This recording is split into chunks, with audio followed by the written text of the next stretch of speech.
President Trump influence the Federal Reserve's own rate trajectory? And do you think that, right now the key risk to world equity markets and the sentiment thereof is a yield number of 3.4 and beyond? Okay, the first thing first, I think, based on our understanding of how U.S. Federal Reserve works, so we do not think that politics is going to influence the Fed policies. I mean, the president can have his own view, but we do think, based on Federal Reserve testimony and their public speak, that they would continue on the path of hiking rates because they think U.S. economy is doing quite well. On the second part of your question about 10-year yield, I presume we're talking about 10-year yield growing 3.4% and above, and will that be a worrisome sign or not? We do think that if the 10-year yield goes past 3.5, that would pressure the emerging markets. That would pressure the emerging markets. I think a higher yield, a 3.5% plus yield, would also perhaps mean stronger U.S. dollars. So, yeah, that will be not a great thing for emerging markets.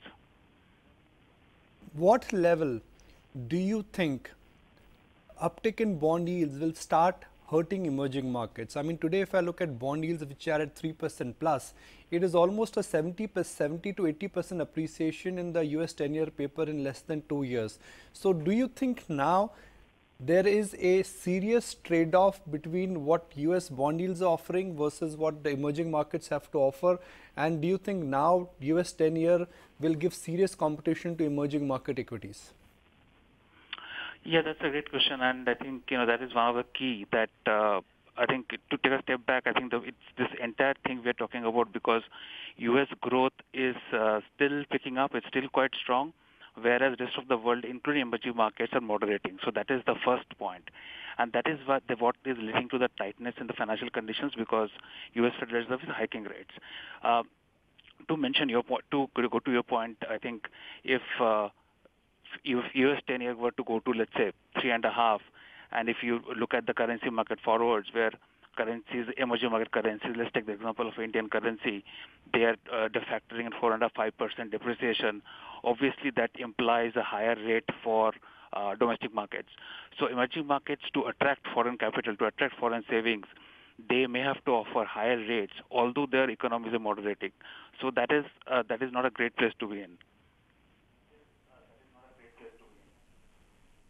Yeah, indeed. Rana, I'm going to stretch that point forward and talk about India in particular as well. In the backdrop that Moody's just yesterday raised that red flag, saying that fuel excise cuts, which the government did undertake to the tune of about 5 rupees per litre just last week, is going to increase the fiscal deficit, and it's a credit negative.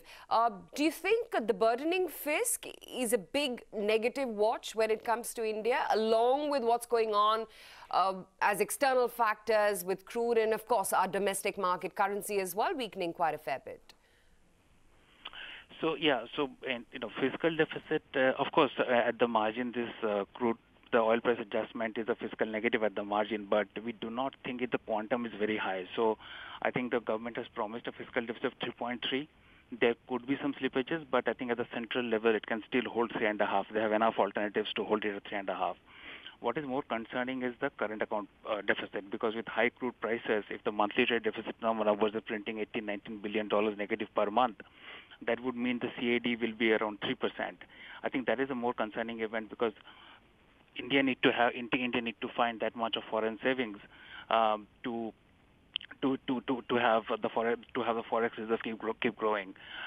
So I think current account is more of a concern in the context of rising oil prices. Yeah, it sure is. And that's, I guess, what rating agencies are now taking note of. But Rana, great speaking with you. Thank you so much for taking the time out and joining in today.